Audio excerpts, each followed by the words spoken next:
I got it over here. Wait, are y'all done with your building? Oh, no, but I say about 95%. Is it? Yeah. Big activity. Right. Yes. It's beautiful inside. It's very, it's immaculate. Yeah. I went to the dentist today. He said, she said everything is looking good. I'm still taking Tylenol and Nuprin every 4 hours. How'd it go today? Busy day, Busy. not busy with people, but I Yeah. do honor guard too. Oh, okay. That's So had an early morning, right. It was good at the last council meeting. It went down. breathing, a little traffic. Oh, yeah. Hey Brenda, how you doing? Good, how are you? Good, Gary, how are you? Ooh, that kind of got all messed up from the same thing they're gonna present tonight Oh, from the, oh, the other night. yeah. Yeah. How's your day going? Oh, it's been always busy. You know, Always busy? yes, every day. We working to get we're gonna feed the community to Friday. So we're Okay. getting the venue together at the Lodge Brothers. At the- Mason's there. Let me get it. I realized I didn't pick one. I thought they had to sit in for. Well, we can share it if they don't have it because they didn't have it.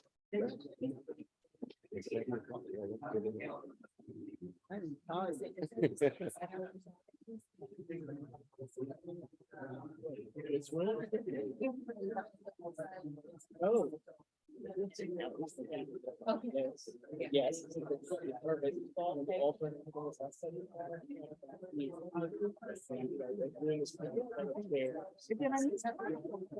There was like three, yeah, You have them stapled together. yeah, we can. In the morning, I was thinking. Yeah, there was. I left it last week. I just listen.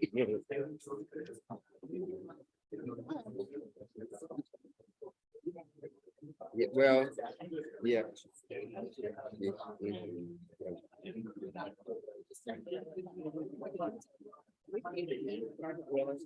Oh, okay, the minutes, that's what.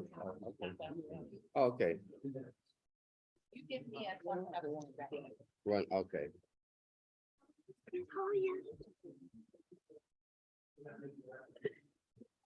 Yeah, it was just the minutes. I knew it was just the minutes. And Yeah, from the, okay. okay.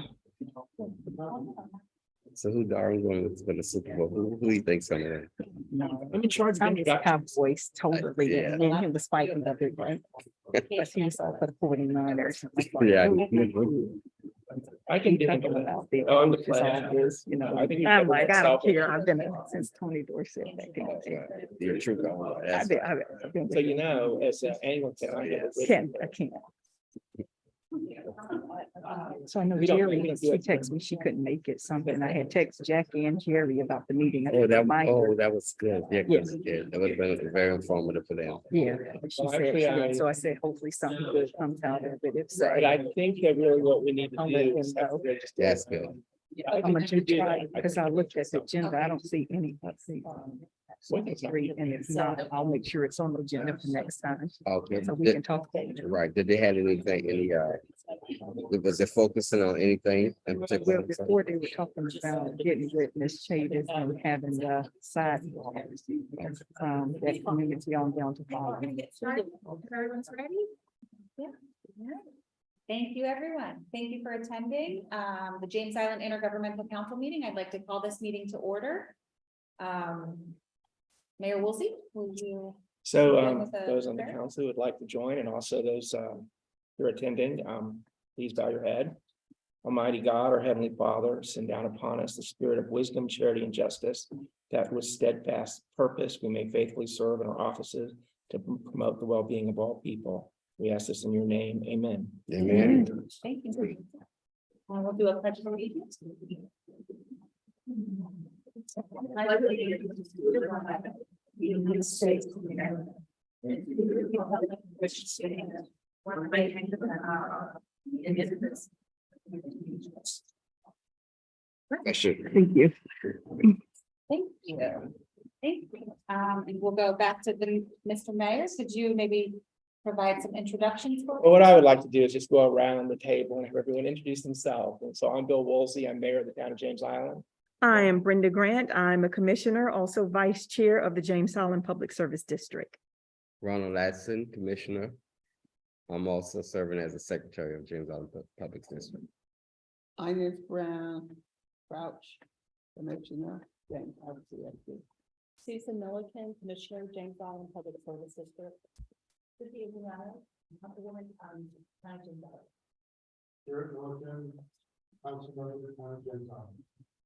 Dave Schaefer, James Island Public Service District Manager. He's not at the table, he's avoiding the table, but I have Joe Mark Sinkis, Director of Wastewater Services here as well.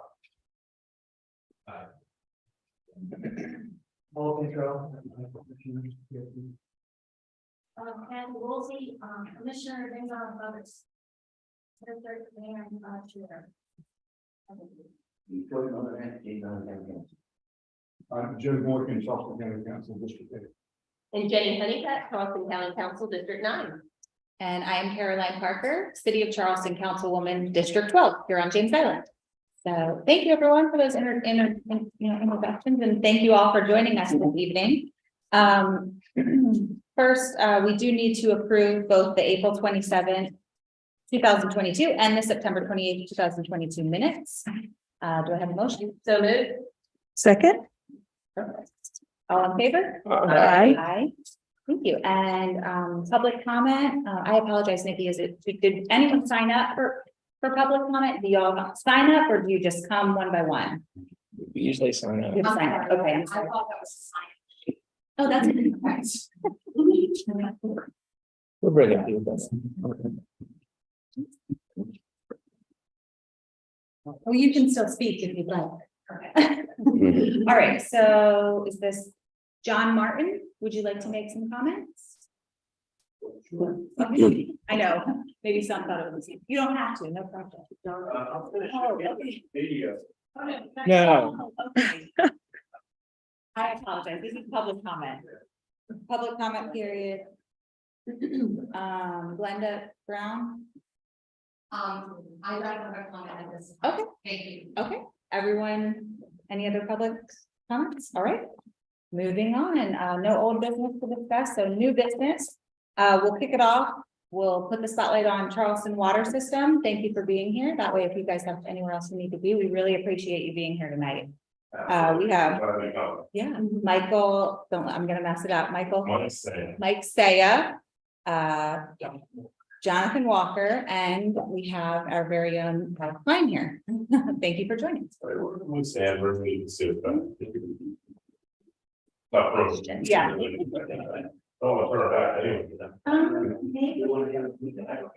Maybe right over there. I think it's clear. Yeah, maybe by the podium, that's fine. Mhm. No way. That's sort of my laying down. Just those two. Yeah. So, my name is Mike Sash, I'm a public information administrator. Yeah, I know, probably want to think about it. No, we couldn't be more happy to be here.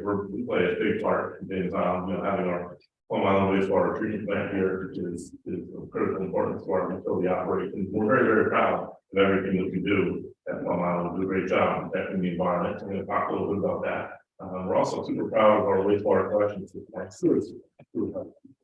On the ground, well, and we do a fantastic job over there.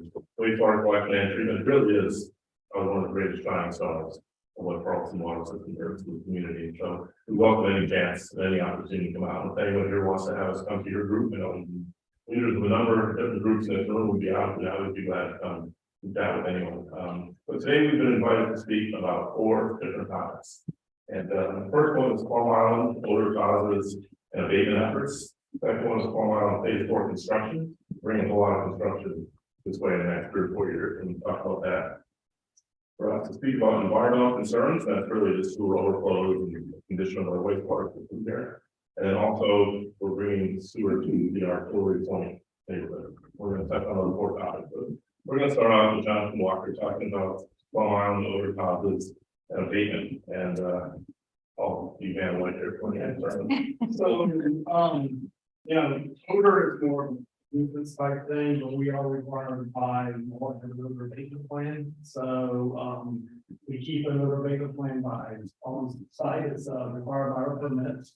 We do several things for odor abatement. Number one, we have to kind of run the treatment process as it should be to keep odors down as much as possible. We have sites logistics where we try to keep things cleaned up as much as possible because we do take waste.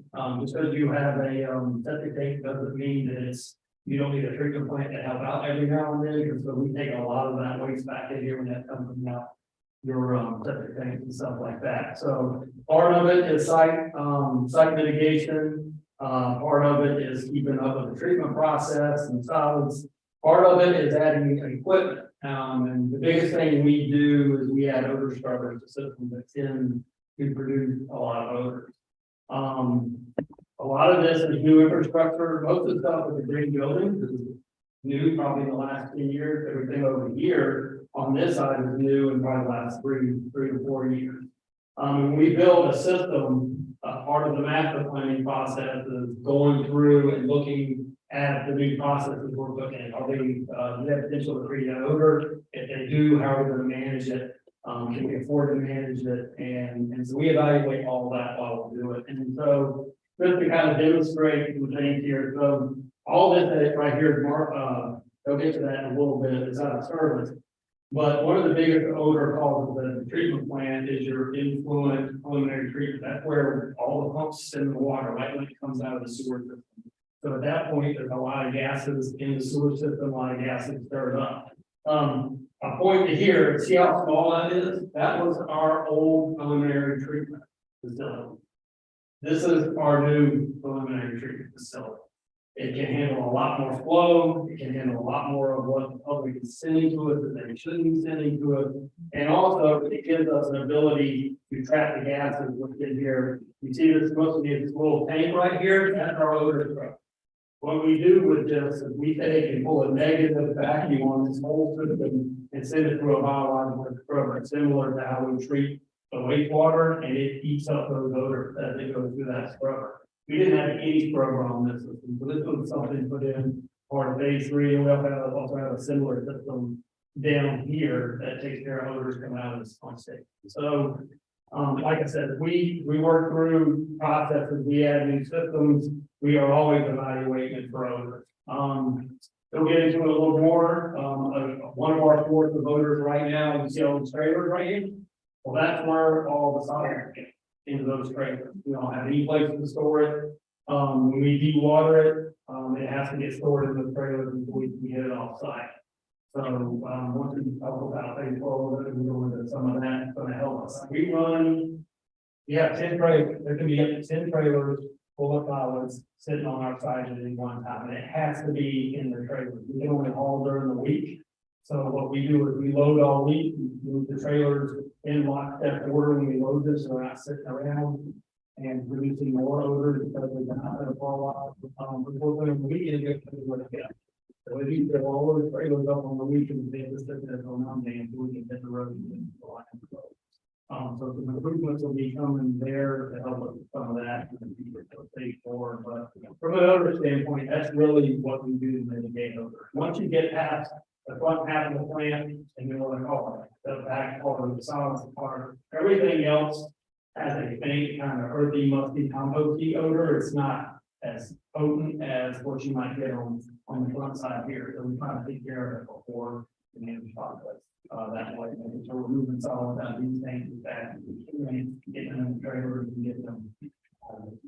So, any questions about? I know there's a lot of food plants, like the big round plants, the. So we have potential to put some control mechanisms over here. But that's a lot of money to get these covered and get the laundry covered.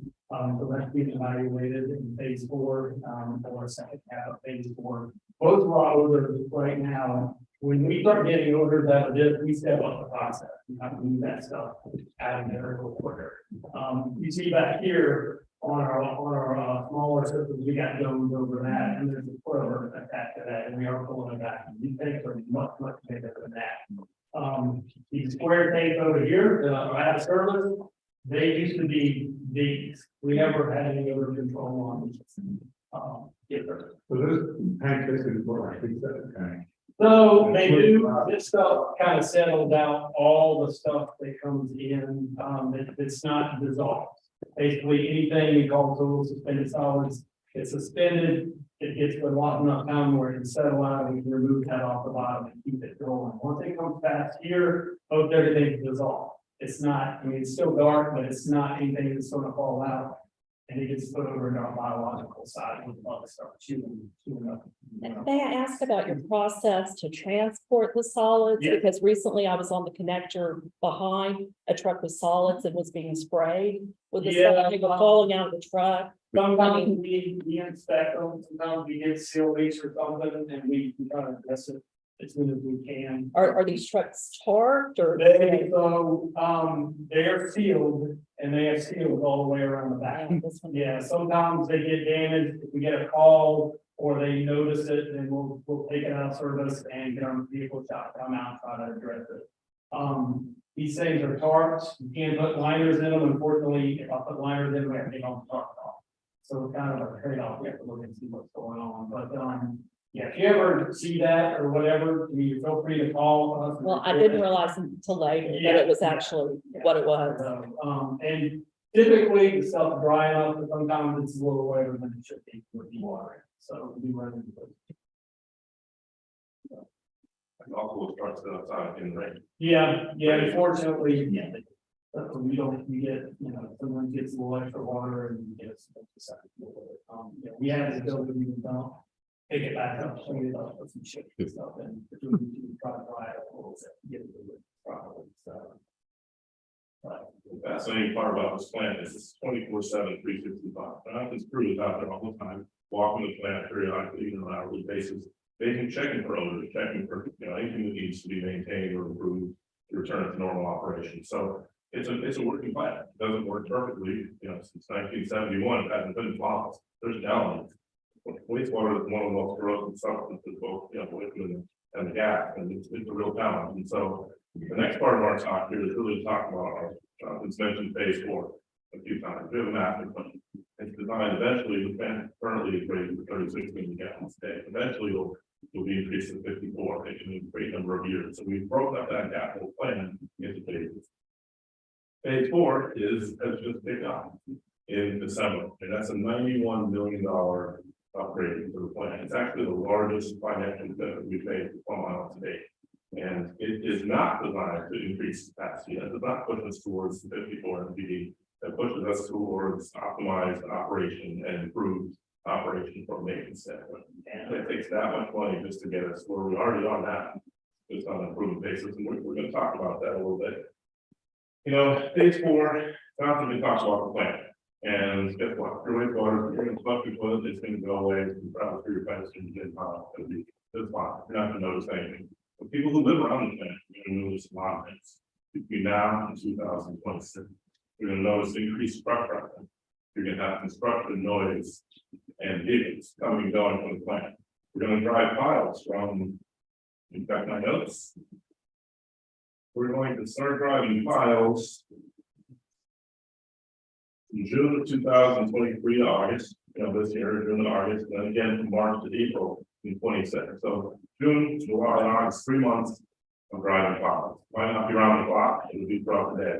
A lot of folks live in our homes, we're retired. A lot of people nowadays are working, driving cars in that area is going to bring noise to the communities that surround Palm Island. We definitely want to make everyone aware of that. But if we didn't do that, the plan basically would break down. We need to constantly maintain the plan and to shore up our infrastructure. And I'm going to talk about a little bit now about what those improvements include, what the benefits are, the pre-process, and ultimately really the whole thing. Yeah, so we talked a little about other control, so we talked a little bit about the trailer. The biggest thing we're going to do, they already started demoing this, so if you haven't noticed, or it's probably not something you would know, it's only running probably 3 or 4 dump trucks out of there. They are, these tanks are about probably 10 or 15 feet in the ground. We're gonna demo all that, they're gonna regrade everything like you said, it's gonna dry piles, and what we're getting over here, the new solid. It's gonna have all new dewatering equipment, it's gonna have odor scrubbers on the whole solids. Process, which we don't really have now, so it's gonna be added, and then in addition, we're gonna add a hopper to the end. So what's gonna happen, and that's gonna be scrubbed, so from now on, once we, start the water, it's gonna go on the hopper, and it's gonna go on the trailers. So when I have to load the trailer, then I have to sit out here on site. What's gonna happen is we roll in Monday morning, we just pull a trailer on it, fill it up. The driver takes off with it, it's on, that'll help us, obviously, with our trailer maintenance. But it'll also help keep all this stuff while we live in a building. So, I don't have 10 trailers sitting out here on the weekend, potential odor or getting wet from rain or anything else going on. So that's probably one of the biggest things we're gonna be doing is probably the benefit us the most, is gonna help this logistics operation and cut down a lot of. That is by far number one, the most odoriferous part of Palm Island. I don't know if any of you have ever been out there, but some of you will be in there. You get on this stuff. Who knows? And that's, so 10 of those sitting there and kind of moving around the pocket. It's probably not a good thing, especially, around the plant. What we're also, we talked about piles, we're gonna be driving piles, we're gonna be adding one of these tanks. This will help us with efficiency and some, be able to take these out of service and maintenance. So just in general, help the process out, and give us a little more down. And then, back here, we already started this, this tank, and we're gonna get a new disinfectant system. It's really on the back side of the plant, that's how we get rid of all the bacteria where it goes out in the harbor. So, that's gonna be much more chemical storage. It's gonna allow for, better treatment, better ability to see if we got a hurricane or whatever, we can get more chemicals that don't have to rely. Because right now, I have to get a truckload of these weeks. If I don't, we'll be out. So, that's really important for us to try to get that up and running and get that going. And that's really the main part of phase 4. Dollars don't go very far. This year, I think we started out half, it was almost half of that to do what I'm talking about, and now we've doubled. So, unfortunately, it's also to push a few other things down the road, that probably could benefit us the most. But, really, it's focused on solids, disinfection, and some more communication. If we get more solids, we can handle stuff a little better, we can keep these tanks a little cleaner, and then that helps the odor a lot in that area. Once you get past this part of the process, really, everything else is. Actually, the single most beneficial thing we can do to benefit the community in odor reduction is this space. And this money being spent, absolutely. You will know. And so, but yeah, I have a question. All these additional adjustments are going to be great. But what my biggest fear about Palm Island is so low and so close to sea level. Is there a plan moving forward to wall it in to prevent storm surges and overflows, things of that nature? Because that would be an environmental disaster if we had inundation. let's talk about that for inundation. Now, very important to note that even Hugo came, and what did we see in the data on that? Well, we saw water in the parking lot. We didn't see a lot of basements inundated, but of course, storms are different storms. But you have, there's a horrible saying in wastewater or anything with the pollution is pollution, right? And so when you have all the people who are out of town who evacuated for this major hurricane that would require to inundate the plant, so you have the load is dramatically reduced. Number two, stormwater infiltrates our sewer system. And so instead of the normal 130 million gallons a day that's coming through the plant, if we're to inundate to that level, you're gonna see 100+ million gallons a day.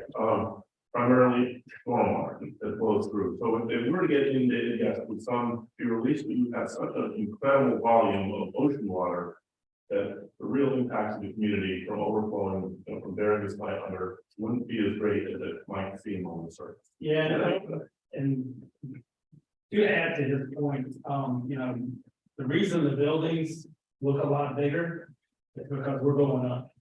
All right, so every time we put a new facility in, this new facility back here will be up. Everything is going up, getting past that 100-year, the major hurricane we're looking at. That's why everything is up here. You see, that's a grade. So just like what you talked about, and this is the 38th part of the plan. Okay, once you get past this, yeah, the biology there, but some scrubbing has been done. Yeah, there's still bacteria there, you call it good bacteria, still back. It's not good for release, but a lot better than dealing with this. But everything from now on is going up. We're getting it up, we're getting it elevated. This pump station is elevated. This one over here will be worked on, we abandoned this one. So really as we work through the plant and get what we need, these aeration basins are slightly elevated, not to this level, but they're elevated enough to really take on any issues. Really, our only weak point is going to be in the back of this pump. And that's where we disinfect, and then some secondary settling. So I feel somewhat reassured by flushing out by seawater, stormwater. I think that's wonderful. But we recently had a major diesel spill. Yeah. That occurred back there. And I'm worried about some of the other chemicals and things that are used in treatment, but also might be released into the environment as a result. Yeah, that new facility back, the only chemical we have really is bleach, other than the diesel. And the diesel release was an unfortunate incident, but it was more of an, I don't want to call it act of God incident. We had a light that shorted equipment out to run the run that should be run. And it wasn't a rupture, it wasn't anything that wasn't maintained. It was something that just happened. I mean, it overpressurized the tank and it popped a relief port and it just relieved, which is what it's supposed to do. So yes, we're aware of that. We are putting actual containment around every one of these tanks. Right. So it's going up. It's going to be enough to handle. The tanks are double wall. They're already protected. We already meet any regulations that we need to with diesel. But we're adding this because of that issue. To give us some tertiary treatment or some, our third wave of defense in case that happens. So that should help with some of those. And those tanks are kind of higher parts of the plant, but they're still, they're still vulnerable. This plant is, there's no doubt there's some vulnerability. But we are higher than most people think. Even higher than circle. We stay dry, we can't get out, like we can't drive through the neighborhoods. So if that'll tell you something, we're at least 3 or 4 feet out there. That's our plan. We're going up. Let's keep going up. We got some mitigation strategies for some of the lower units out there, but yeah, there's obviously going to be some vulnerability. Thank you, gentlemen.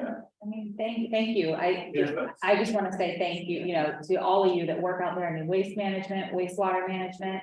Everyone wants it gone, and this is where it goes. And thank you all. Thank you and your employees. Thank you for all you do. It really sounds. I mean, phase 4 is going to be, I think, a really big improvement. 32,000 tons of waste out of that. Yeah.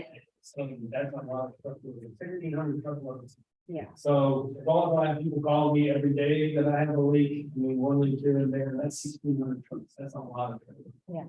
Well, it's top notch stuff what you guys are doing out there. So we appreciate it. Thank you. I wonder if they can address the. We have been actually, but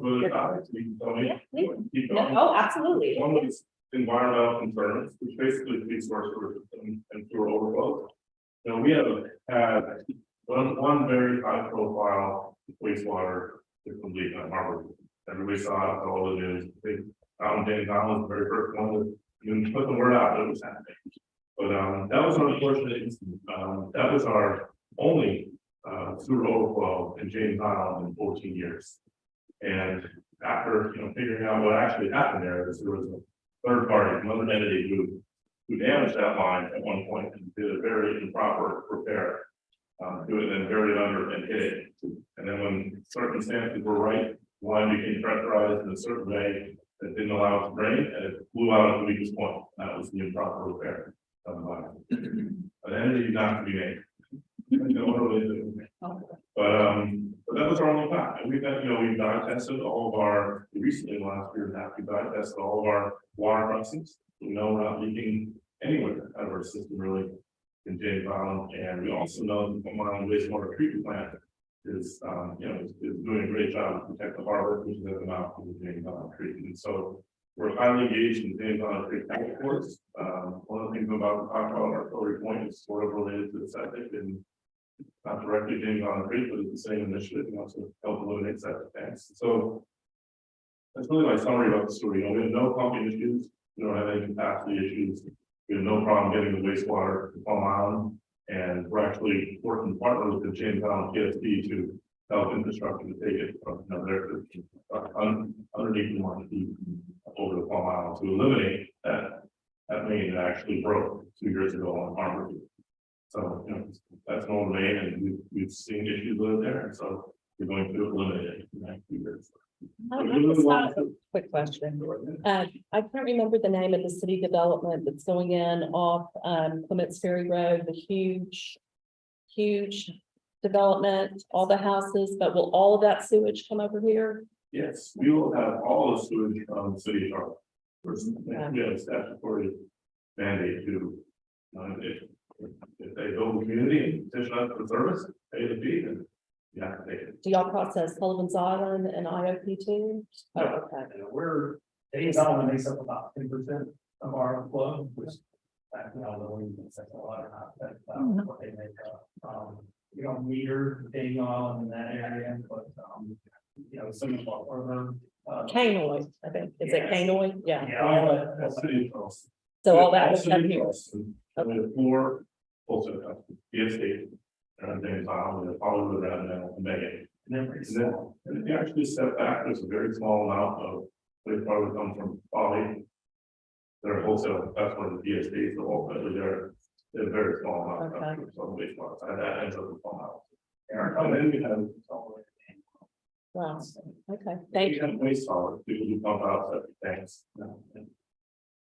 Anyone who pumps wastewater basically needs to come to our plant. Now, the last thing I want to talk about was Artillery Point. That is a community that is entirely unseptic. It's about 50 homes. There are some undeveloped properties that have the potential to take that number 50 higher, whether it's split in half or anything, or not at all. So it's ballpark 50 homes. And so we are going to bring municipal sewer, a low pressure system to the neighborhood that requires, it won't be like normal, if you all have connected overhead connected to the sewer, it's just under the street. This is, we'll separate this up, and we'll pump out the grinder station, individual grinder station in each person's project. And we're about to inform that community at a meeting, the next HOA meeting, which is Monday, February 13th. We're going to go out there and talk to everybody about it. Yeah, we're going to do the alcohol and everything entails to connect, and there's a lot of damages being connected to this sewer, and there's also financial work. We all part of the cost of $4,500 to connect. You join the first wave and sign up roughly the next year or so. It'll probably cost you with the first year bill about $4,500. That's a challenge. We're talking to other municipal municipalities, and they have some funding options, but we're managed is very important. This may fall completely on the customer, and there might maybe some really figure that out yet. But basically it's about $4,200 per tax, and you'll have a sewer bill in perpetuity, and you'll have a $40 monthly maintenance bill on the grinder station in perpetuity. But if you don't sign up in that first year window, whatever we determine that time period is, and we put all the infrastructure in and finish the project, and you come to us and say, hey, I want to connect the sewer, then that resident will have to put in their own grinder station and do all the work to connect the system. That bill goes $4,500 into the range of $20,000 to $25,000. We're going to have there's an opportunity in a short time enough for people to get kind of somewhat affordable price.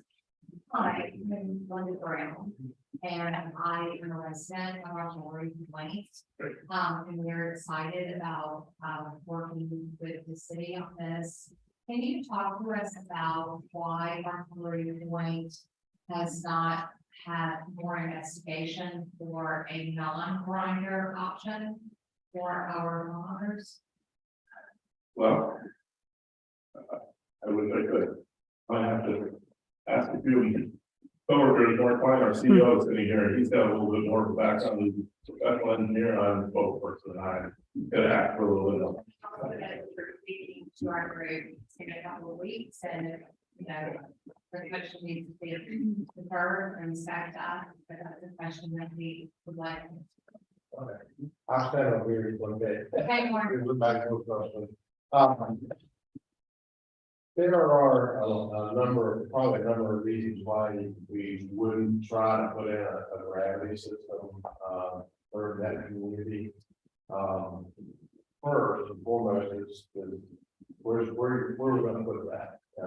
That gravity sewer creates a great deal more disruption and takes a great deal longer to install than the proposed system that we're just got at low pressure system.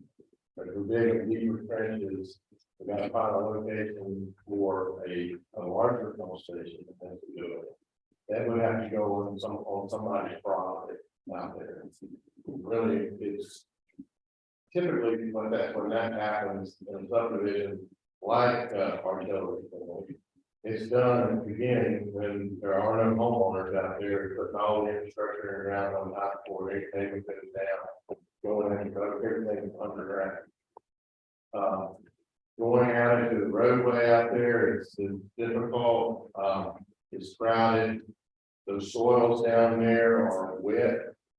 You get down where we have to go with the gravity, it's going to be pumping water. We're trying to pump the Atlantic Ocean down there in order to put that in, so we want to stay shallow. It's really, when you boil it down, to do a gravity system versus low pressure system, it would be complicated. I don't think we would do it. Because it would have to go too deep, or because you don't have a suitable place to put it? Well, Yeah. But really, going deep in that geology down there, would be extremely difficult and costly. Running water, there's going to be water. I don't know where you do with it. You got the marsh right there. It's being fed with pilot. There's already high groundwater. Because, and that's why we're putting in just now, and try to get the really septic system. Probably good permanent septic system down there. Thank you, Mr. Are Klein. the neighbors on Yes. sewer? They are. Okay, so y'all were able to do That's not our system. I don't. But that one would be one that went in, or with the development. And so it's much simpler to do it then, it's less disruptive because there's somebody living there. To go along that roadway, it's a busy road right there. And it's crowded and it would be very difficult, but it really shut that road down. Thank you, Mr. Klein. I appreciate it. And thank you for your question, Ms. Brown, but we have to get through our agenda tonight. So we don't really want to take questions from the floor. They were just here to present and we need to move along with the agenda, but thank you so much for answering that question. I think that helps. And I'm sure that Artillery Point is going to have Yes. a lot of questions. Yeah, hold up a minute. Yeah. I have a Oh, question. Yeah. Yes. Questions. Yes, even though I honor and accept the I guess progress with Artillery Point, and I don't know if you guys want to answer the question I'm about to ask. I'd like to know do y'all have any plans to seek grants or revenues for other communities who are in the same need? Because there are other communities, even the community right in this area, in Greenville and Solid Creek. So anyone of y'all can answer that. Well, I'll answer a little bit. I mean, yes, there have been discussions. I know Representative Wetmore can't be here, so I think that's a good person to reach out to. I think she has been working closely with some folks in the community as well, looking at getting some funds from Columbia for that. Dave, I hate to put you on the spot, but I know some money came in but I think that was for the James Island Creek side, correct? Right, so Yeah. our first priority is obviously with the James Island Creek water quality task force. And that was formed due to the James Island Creek being an impaired waterway. And so obviously, we meet quarterly, if not more, with the James Island Creek Task Force to come up with ways to mitigate the impaired waterway. And so to be able to do that, Spencer Wetmore fought very hard in the state budget to earmark $1 million towards creek restoration efforts. And so there are 199 properties in the Julian Clark neighborhood in Up the Hill Road and Oak Point Road that we're working to be able to address, and all those are adjacent to the creek. All of those are on septic. And so what you're really talking about is back of the napkin math is $52,000 per property. $10.3 million project in 199 properties off of septic and on the public sewer. And so that $1 million earmark for the state budget, we've had the town commit $444,000. CWS has committed $86,000. The PSD has put $17,000 in contingency that we've received the skip funding. And what that is the Rural Infrastructure Authority is currently deciding the federal funding, the ARPA money that was sitting in Columbia, pushed down from the federal government, $900 million. And so by the end of March, we'll know if we are one of the communities that gets that skip funding. As of last week, when I was in Columbia, the House put to the Senate a proposal to put another $500 million into that same project. So that would go from 900 million to 1.4 million, or 1.4 billion. And why that's important is because they received applications for those GIC grants of over 2.2 billion. So that's to fund more of those projects that are already submitted. And so we're trying to partner with various entities to be able to address those neighborhoods. And it is, a very expensive proposition to be able to put that in. And so as we get that funding secured, obviously we want to try to continue to move on. Yeah. So that would, yes, I mean, the answer is yes. I mean, there have been, there are things out there that I think Representative Wetmore and that those of us can continue to put pressure on, our representatives up in Columbia for that grant money to go towards this. Has anything been earmarked for it? No, not that I know of. But hopefully, I'm hoping, I know Representative Wetmore might still be in session for the HOA meeting, but we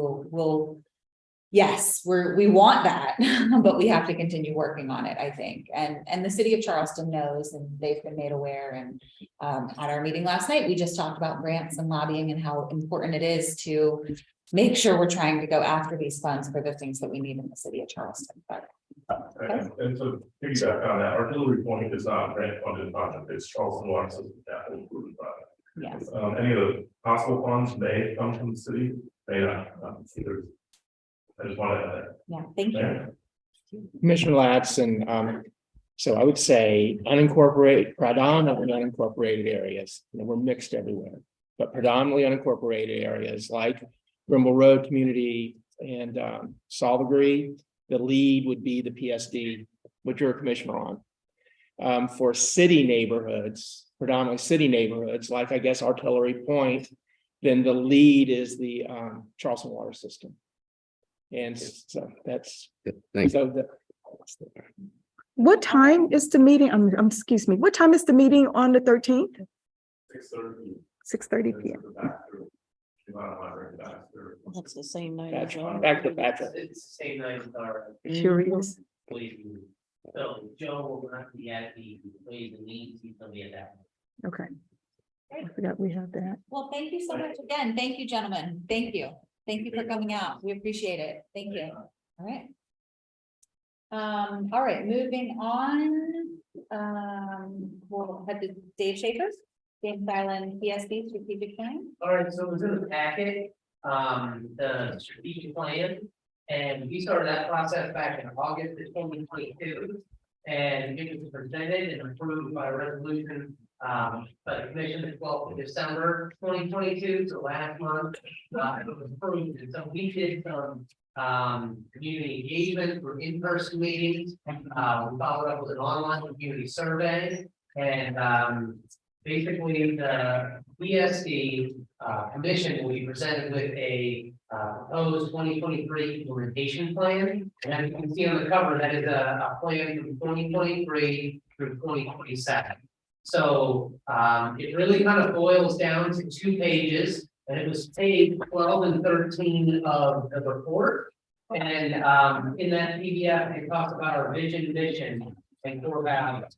Our mission is very simple: ensuring the we provide high quality fire, solid waste and wastewater services in a cost effective and professional manner.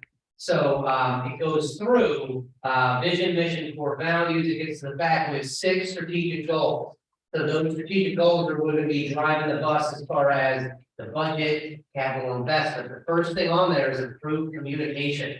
So we, through the strategic planning process, is very evident that the district needs to increase the messaging to residents about who we are, what we do, and how we do it. So I'm glad to be talking here today for everybody. So the district sends newsletters and through the wastewater billing. We use the information sign in front of Harris Theater. We use our website, social media. But what we're trying to do is investigate strategies, how to get the messaging out there of who we do, what we do, and how we do it. It was evident throughout our community survey. We asked people, are you a resident of the JIPSD? Yes or no? And if and the next question was, what color is your trash can? Okay, so we had people that said, yes, I am a resident of the PSD, but my trash can is green, which is the wrong color. And we had people say, I am a resident, I am not a resident of the PSD, and what color is your trash can? Brown.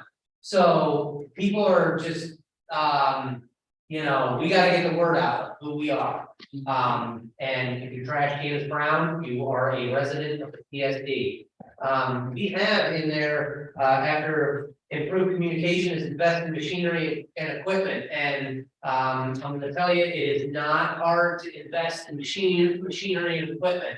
We're looking at, in fiscal year 23, we're trying to buy a new solid waste truck, an automated side loader, so the claw that dumps, right? And then a dump truck to dump it in. We have a front end loader like a tank claw to pick up the yard debris. We have a 107-foot aerial ladder truck. We have air packs for the firefighters, the SCBAs. We're trying to get 2 pickup trucks, F-250s, and a wastewater camera truck. All told, just that is $3.2 million. It's a huge investment, and we have to invest back into the operations, into the rolling stock, into how we provide those services. So the third on there, make needed capital improvements. So we've had a lot of deferred capital improvements. Anybody who wants to tour the fire stations, I would gladly give you a tour of the fire stations. Harbor View Road, fire station number 2 was built in 1964. So once every 60 years or so, you know, you gotta kind of replace these stations. Station 3 and Station 4 are 20-year metal buildings. Station 4 was built in 1980. Okay, so that's a 20-year metal building, 20 years past its useful life. Fire Station 3 built in 1996, right? So we already passed the useful life of that. So we have to strategically be able to invest these resources back into our infrastructure and our facilities. If anybody wants a tour of Signal Point, gladly give you a tour of Signal Point, a lot of 20-year metal buildings there. So we have retained, recruit, and developed talented staff. Everybody knows we are competing against the city, against the county, against the docks for CDL drivers. We're trying to be able to attract and retain, and it's getting harder and harder. The staffing resources, everybody understands the difficulty with that right now. We have improved internal operations, and finally, improved relationships with our partner organizations.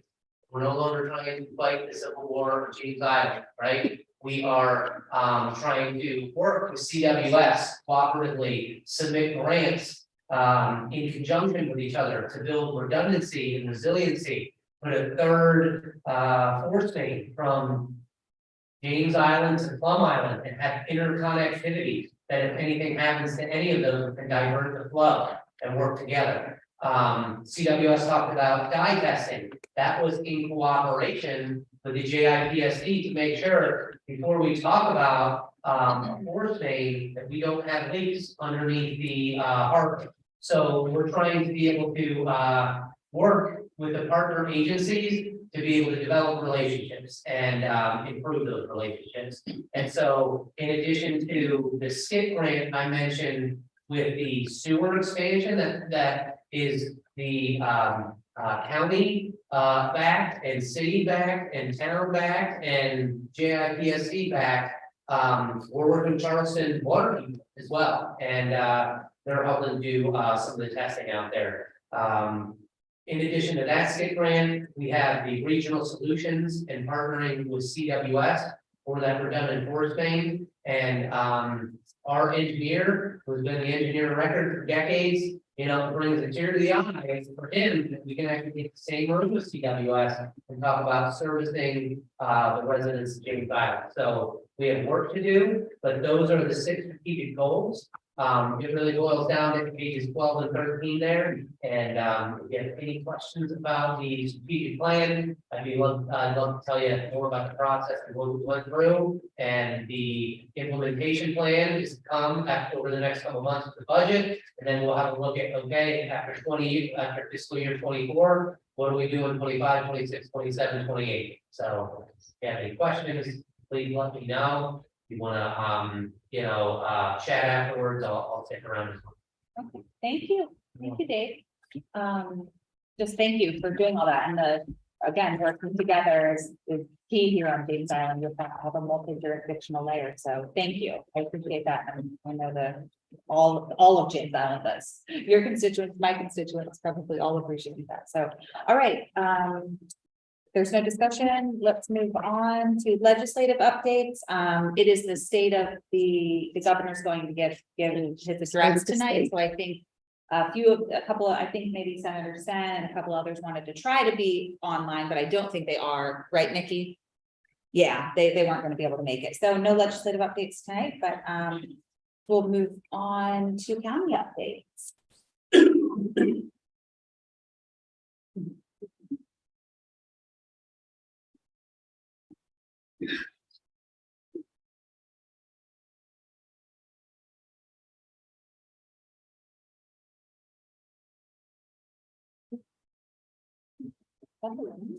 We. I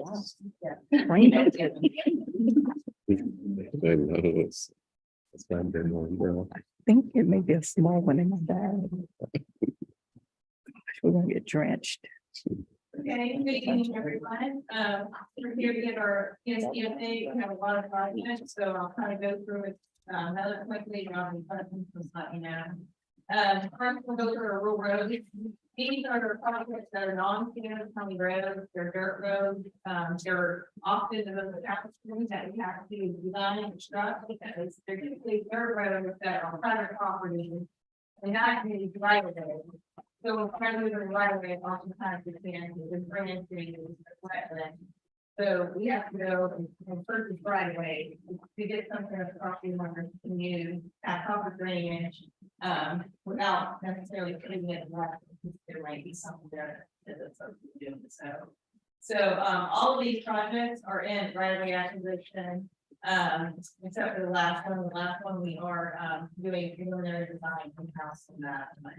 I would say, Orangeburg and Jeff Gilliard should be ready probably this summer to go. Jeff Gilliard, we were supposed to have that done, but we had like to also get cul-de-sacs at the end of these roads, so buses, emergency vehicles can turn around oftentimes. Property owners get upset about that and think for right away, so then we have to go back and redesign and maybe do a T, but we do strive to go that. Next up, we have the Haybank Highway and Woodland Shores, Lake Street project. This was actually two projects that we combined as one. Years ago, the city came to our CPC meeting and the number one priority was to get in the top crossing from the courthouse to the stairs after that occurred. That wasn't the only death that occurred there, but it's the most recent.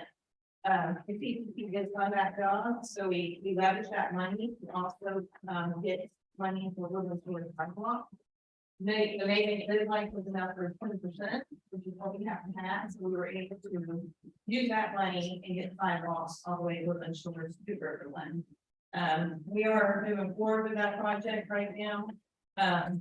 We do know there is some business owner opposition at the pier in the courthouse. But until the city asks us to do the no longer priority and ask and see if we can remove it, we're going to move forward. And I'll also say, we are opening bids for a Carroll Street project next week, which is replacing the culverts at Carroll Street, and the system will tie into that. So that has to be done first, and it will be open next week on that. Central Park and Riverland Drive. This one is actually what it's going to do is going to tie into the Woodland Shore project we just talked about. So we're going to go all the way to the season, which is going to tie into the road sidewalk. So it's going to be a lot of connectivity happening here in Bay Island. We did get preliminary since we went to the DOT. We had very minor comments, so we're already addressing those, getting back to them. And I feel like we can move full speed with this project now, and we should be able to do this by the end of this year. We also have our Central Park drainage project. This is one of our stormwater projects. We have to get permits. So I think the next further once we get permits, obviously there's a very different project, so we're finding the funds to actually constructed. We have the Camp Road sidewalk where we're driving our youth path again. This will tie into the Baybank, the Woodlands, the Riverland, and this will tie into that. This is under construction. There has not been a lot going on. I think I told y'all before, there is a lead time on pipe about 150 days. So you see the footprint, but you have to see a lot of activity and that's why. So we're probably start seeing a lot of construction happening.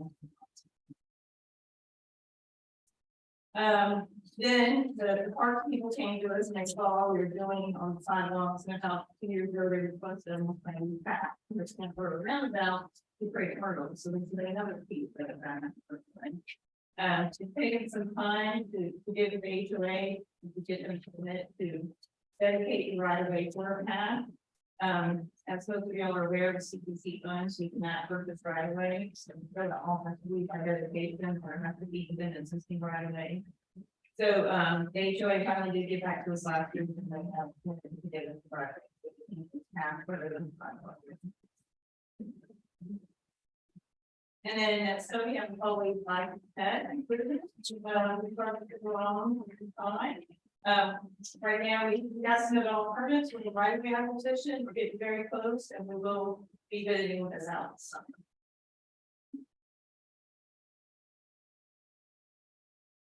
This is one of our crosswalk enhancements. This is one of the 700 crosswalks initiative for the DOT has where they had to improve the desk and improvement of 700 crosswalks. We did this one time, so basically they wrote more robust crossings for pedestrians at Fort Johnson and Foley. We're having a challenge right now with prices coming in on anything that's signal related. So what we're doing is we're packaging 10 and 20 intersections together to get better pricing. And we're waiting on one in the city of Charleston, of Stalker and Chadwick. And once we get that approved by the city, we'll be packaging 20 intersections similar to this together. Then we have the Fort Johnson Road and Concessionville intersection. We are going through the permitting process. We're buying the right of way, and I think I've told y'all before, the problem here is, when the city asked for a traffic light back in 2015, the letter from the DOT, it doesn't yet meet the warrant for light, but it's very close, and we feel like when we have this design, it will be there. So then COVID hit, when we done traffic, we had to redo the traffic counts for them approved, and the numbers have gone down, which is very alarming. So we are continuing to do traffic counts, hoping it will pass, we're not stopping. We know this is gonna be a project sooner or later. If we can't get them to give us the permit, what we can do is we can build these turn lanes and do everything as part of this project. And hopefully that will entice people to use it more. And so that would be the path there. So we have the Fleming Road sidewalk, which connects to Standard Way to Maiden Highway. This project is a utility nightmare. So we're working hard to overall the utility conflicts, which is very difficult because again, we can't purchase additional right of way to CPC funds, and this is CPC funded. Then we have a Raleigh Road pedestrian improvements. This one we had it ready to go. We submitted it to DOT. They had some drainage concerns. So we did some minor revisions, and I think we got it approved now, and we're waiting for easement with Parks Oaks. They have to originally maintain it with the city, so they're getting back to the city by then, but we can get this one. Actually in March or April. And sorry, this was my Solar Green sidewalk, maybe 2 years ago, the Solar Green community came to one of our CPC meetings. And they asked for sidewalk. We've evaluated over the years, the sidewalk all down to Woodbury is well over 2 million. We basically get about 2 million for new projects, so that would eat up all the CPC funds in years, so it's kind of complicated. So we call them status, and what we ask her to do is, if you get people to give the right of way behind the ditch, so we have to fight it, this project gets a lot cheaper. And so she's been working hard to get signatures so people can do that. And we're gonna report back in CPC in February, and we'll see how many people are saying yes, no, and it's about 50% are saying yes, and about 50 are saying no. It's, not quite 50, but close. So, so we still have a lot of work to do there. And then we also told them that, you know, we could see if we could get a 20% match, maybe go to the college and hopefully get them some funds that way, but it would be financially unfeasible to pipe the ditch for the county to do it and use up all the CPC funds. So we are working with them, trying to come up with a way to get. And then Camp Road and Fort Johnson Road. I'm sure that you all know we have proposed mini urban compact roundabout here. This is a roundabout that is much smaller than what you see at Harborview Camp because it doesn't have a slip lane. It's taken a lot of work to get the DOT to allow us to do this. And the reason why we want to do this is to eliminate property impacts, street impacts. And we had to take it to EPA to remove 2 trees that were considered poor condition and got approved last week or within the last 2 weeks. So we're taking this to James County Council, February 15th, to see if they can give municipal consent to move this project forward. If it does, we're pretty far along on this project, and we'll be getting that funding here. And just wanted to give y'all, I know y'all probably can't see this, but these projects take a long time, and I wanted to give y'all examples. Those who may not think they can do this stuff. There's all of the pages that we have to go through the project. You can see here. For the Camp Fort Johnson, we had to do a swim assessment. There was the gas tank there on the side. We had to make sure we were gonna contaminate anyone when they were doing the work. We had to do tree assessments. We had to report to public involvement meetings. We get public input. So there's been a lot of work on this project, and we've also kind of go to council at the domain, so we could do those 12 investigations on that property. So as you can see right now in yellow, that's where we are, and we will be bidding this project at the end of this year. We have Bill's Love Sidewalk, Phase 3. This is a project that James Island. And, we did find some utilities conflicts, so they're coming over to Jim, and then we will do. And then we have our hot signal, which is basically a traffic signal for pedestrians. This will be the first in Charleston County, and that's gonna happen in the community. So that is in permitting right now, and it doesn't qualify for, so that will be the first. And then a list of roads that have been or will be reserved. I'm gonna get a reserved plan. When will these start? They already have, or they will be, and, within the next 8 months. Thank you. And then rejuvenation, which is a pavement reservation, having to. So there's a lot of things on roads. to discuss. Any questions? Thank you so Uh, much. Yes, I have a question. So I'm looking at all the plans that's taken place, and they're either preliminary, out for bid, final stages, except for Solid Green. And I understand your explanation. You were saying that you're working with Ms. Chavis to get signatures, and it's up to approximately 50%. Of people's support, so, she really wants sidewalks out there. Of course. You really take this paper out to someone and say, hey, we want to make this project happen for you. Will you dedicate the right of way? A lot of times they change their mind. Right, we're not getting my hand through this. So that's a challenge we often face. Another challenge we face a lot of times is the air property. So, what we often do with council, or what we have been doing lately, if the people are in support, maybe the family members, so the air property, we'll do what we call friendly combination. We'll get the family members, write a letter saying they support the project. And, that's a lot easier for council to say, yeah. But it's a little bit challenging, when half the people don't want to get the right away to make the project happen, so. Okay. She's working hard. Yes, she is. And to get those signatures, so, and then at CPC meeting, what we're gonna do is we're gonna have a map, and we're gonna clearly show them the people that have said, no, we're not getting right away. Okay. Yes, we are, or this air property, friendly combination. And kind of give them an idea, what challenges they're up for and how much that costs, so it'll be up to them. Thank you. So once that goal is achieved to get the signatures, because I'm pretty sure it will be done. What's the process from there, and how long you anticipate? Much cheaper, probably a fourth of the price, and much more feasible, and we could definitely get funding for it right away. If she doesn't get the signatures, again, if it's in the county, we can't buy right away CPP funds, so we can't really do anything. If we were gonna fight, then we could go to the COG and we could say, COG, will you give us 80%, and it would be up to them. That would be a federal grant. We would have to apply for. So if she doesn't get the signature, that's the next step in the take. Great, any other questions? Thank you so much. For the public that's here, this is always like the most exciting part for me. I mean, seeing that, seeing all the work and all the projects that are coming to James Island, it's so exciting because being down at City Hall for me, this is the fun stuff. This is all James Island. So thank you for that great presentation. Thank you. Thank you for that stuff here.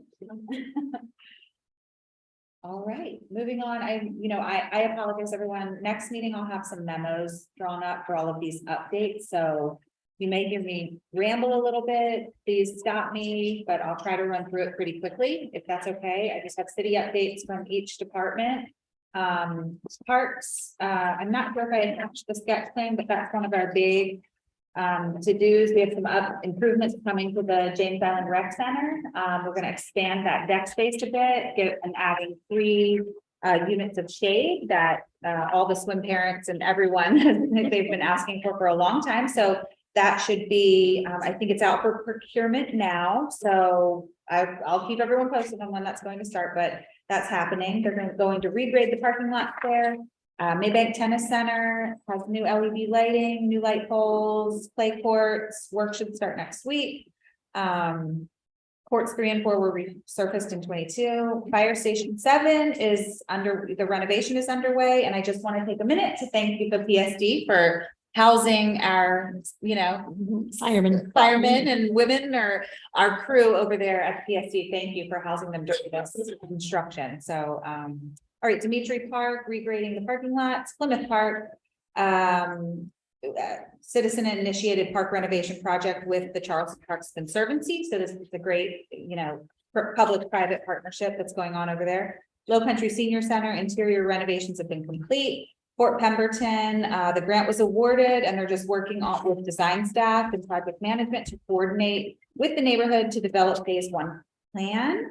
Greenbelt, we just approved last night at council for the Bradham tract to support the open space institutes with the county on a great piece of property that leads out to the water, some waterfront property. It's beautiful. And we have another one on in West actually, but yeah, so that's a great property. That's going to be a great addition to, so thanks again, the county and a city partnership there that we get to keep beautiful green space. All right, let's see, I have stormwater next. Yes, oh, I'm sorry.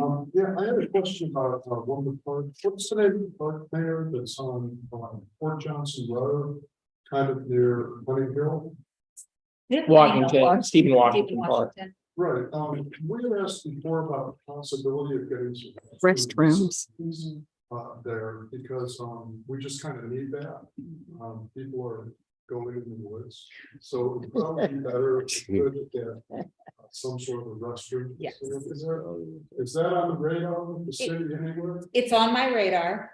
I've put it on the city's radar. Obviously, the municipal golf course, they wanted bathrooms as well.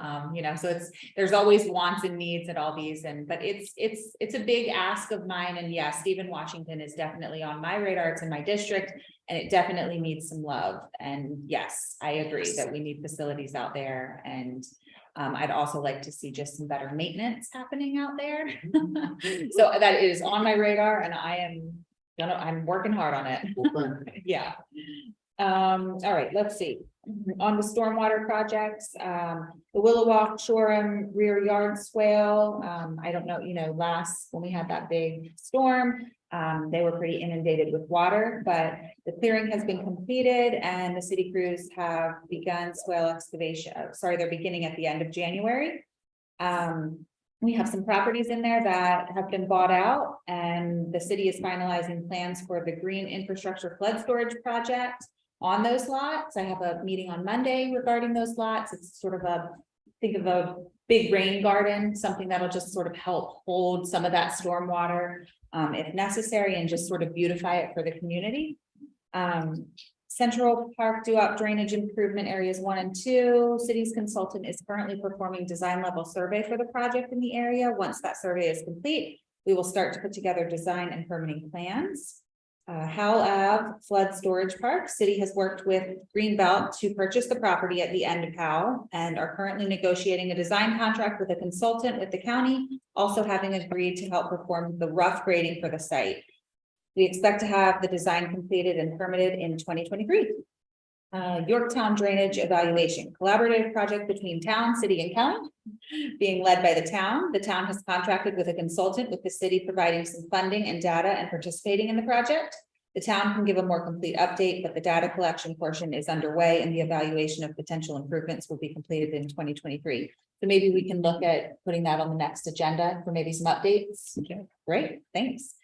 Marsh outfall cleaning program. The city has contracts, so we have a lot of outfalls that need to be repaired or replaced, and it's a pretty extensive, lengthy permitting process, and they're trying to bulk them all together. The U.S. The Corps has the Corps of Engineers, the Army Corps of Engineers has streamlined it a bit, but either way, we're getting there. The city has contracted with a consultant to prepare those state and federal permit applications for outfall cleaning. They're currently working on the pilot project application, and then we'll work to expand the program. Finally, in Ferguson Village, the city has entered into an MOU with the Charleston Museum for the museum to provide drainage system maintenance through their Dill property on Riverland and Camp, which will improve the drainage in Ferguson Village, which is great. The city is continuing with survey work towards obtaining drainage easements on additional ditches within the Ferguson Village community to further improve drainage in the future. So thank you, Matt Fountain, for that update. A lot there. Thank you for your patience with me. Let's see. Moving on to our traffic and transportation. We discussed the Camp and Folly Light with SCDOT. I had been working with, asking Robbie Somerville to take a look at this. The signal would require an engineering study to change the signal from protected only to permitted protected. But we did adjust the signal, giving more time to Camp to assist with the school traffic. I don't know if anyone has noticed a difference. If not, I drive that regularly, so I think it has gotten a little better, but I'm not sure how everyone else feels about it. We haven't received so Robbie Somerville would like to mention, we haven't received any complaints since making the adjustment, so maybe the adjustments have been great. I think they have. We have adjusted the signal timings and coordination at Maybank Folly, Maybank Old Folly, Folly and Old Folly, Maybank Hawapu. These adjustments were all done the second half of last year. Working with the streets and sidewalks to see if they can install pedestrian ramps. Then we can install crosswalks at Seaside Plantation at Stonebridge Way. They are going to look at their workload and also get a quote from a contractor. We're still waiting on a response, but that's just the community was just looking to add a crosswalk in their community. Ongoing county projects, Fleming Road sidewalk. I think, you know, they just ran over all of that. Mr. Somerville was just kind of reiterating it. Secessionville Road from Camp Road to Old Military Road is scheduled to be resurfaced by SCDOT in 2023. And the roads, the rejuvenated resurfaced, you just got that information there. So any questions? My long, that's my updates. Okay. Moving on, this is really just, so discussion on potential Battery Island loop. This is something, this is just an idea. This is nothing is in, I'm probably making Jenny shake or Councilwoman Honeycutt shake over here. But Representative Wetmore and it's been something that's been on our minds. We're talking about Artillery Point a lot. The Artillery Point community, Battery Island Drive, we see a lot of flooding there. So this is just an area of the island that, sure, I live on that side too. I have full disclosure, but it's certainly a key component when we're looking at the infrastructure that's now going in, the flooding that's coming over from the marsh, the ditches needing to be cleared out. SCDOT was just there doing some work on those pipes and clearing some ditches. But this is just sort of I call it a wish list. You know, Mayor Tecklenburg and I, we've spoken about this, and it's a big project, and it's a multi-jurisdictional project. Speaking of grants, this is also where this sort of came to fruition in my mind and got the wheels turning, is that there was a grant that Dale Morris, our Chief Resiliency Officer, was working with Representative Wetmore and myself regarding the Artillery Point community. But the septic issue wasn't big enough. We need more to get that grant. You know, we need more things. Now, everything I hear from our representatives coming out of the state and Fed and all that is bike ped improvements. There's money out there. Good, there's money out there, and we have to go after it. So if we're adding in red, what we've, you know, kind of noted here is just a sidewalk improvements. A lot of this is ditch. You spoke on the cost of piping and putting sidewalks is enormous. So that's the other issue, is because this is all ditches and pipes. So again, this is a wish list, but I really think that we have an opportunity here to work together and look at it, both at the, at our level here locally, as well as the state and federal, because we can solve a lot of problems, issues with Artillery Point and sewer. We can work on some of the flooding and drainage problems over here on Battery Island Drive. The connectivity is really important too, to the communities over here and over here. We have the library, the school. I don't have to sell y'all on this idea. That I'm just sort of, it's sort of just a proposal, putting it out there into the universe for everyone to see. And maybe if we can, minds can come together and we can try to see some improvements. But anyway, so that was it. It was just a sort of discussion topic. All right. I'm sorry, you're gonna hear me still a lot. So moving on to E. I just wanted to multi-jurisdictional solutions for ditch flooding and street maintenance. So obviously I've been here a year. My district, I tell everyone in the city that I have the most difficult district, but the best district, but we have a lot of layers here, right? So we have the city, the county, the PSD, the town, and I think we all work great together collectively, but I just didn't know if anyone had ideas and I wanted to shoot out. I know Philip Sexton is not here, but I do want to give him a big shout out because this past year, all of my flooding concerns and everything, he does a fabulous job, I think, of keeping us all in the loop.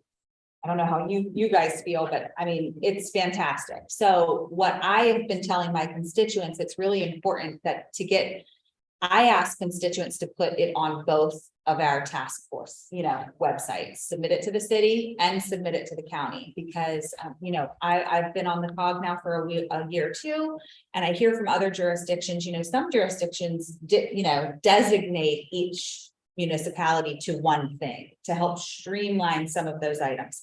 So I don't know if that's something we want to discuss in the future, but I certainly feel from my perspective that getting those to the county level has helped me immensely keep track and, get things organized. And I don't think I'm the only one that thinks that, because I think he does a really good job of just putting everything out there and saying, I need an update from the city. I need an update from the town. So if anyone has other ideas or suggestions or conversation, happy to hear it. But again, it was just something, we have to work together and we have to find, and not just for us, but for our constituents, when they have a problem or want a solution, it's not just, oh, well, it's the county, you have to call the county or you have to call PSD, we deal with that a lot. I know you probably do too, right? So just trying to help come up with a way to streamline it. If anyone has any discussion. Okay. Anything? All right, moving on. This is just we are going to have a recreation workshop February 24th down at City Hall. We'll be discussing the master plan for the Parks and Recreation Department. This is a big push of mine and others on council to discuss a 2023 bond referendum. So just stay tuned. This is very preliminary, but we will sort of be discussing what, what we'd like to see on that bond. As I mean, the city of Charleston has many, many needs, Parks and Recreation being one of them. And, just not a lot of funds to get it done, so the improvements, I mean, while the improvements to the rec center are going to be wonderful and much needed, I mean, we need a larger rec center. We need a larger pool, all of these things. But we can't do it without a bond referendum. So I'll keep you posted on that, but I just wanted to let everybody know that workshop would be February 24th. I believe it's at 3 p.m. And that is it from me. Thank you for your patience with me. All right, moving on to item 6, town updates. I would like to move for this Oh, okay. to the next meeting. That's all right. Do I have a motion? You Second? could just say without objection. Okay. All right. Just say- We will defer, and I guess that brings us to the end. So our meeting schedule is down there on the bottom for those in the public and here on council. Our next meeting will be April 26th, right here in Town Hall, correct? You'll have us back. All right. The next precinct Hollywood hearing committee meeting will be February 22nd. I apologize, I don't have the time on that one. The next James Island Creek Task Force meeting has not been scheduled, so we'll get that to you. I believe the mayor's office will get that out. Excuse me. Is there any other business or comments for the evening? Everyone's good? All right, meeting adjourned. Thank you, everyone. Thank you. Very informative. Yes. You ain't gonna work, get no signatures. We have to, Yeah. yes. I'll talk with Be good. I'll talk with Jerry. Right. And maybe Gotcha. if I went to the last community meeting, I stopped by. And the thing is, I guess if we can get more people to attend and Right. explain to them. Exactly. And they won't be as leery as Jerry. Bigger, the rain. And for now, they're gonna get it from Chavis all the way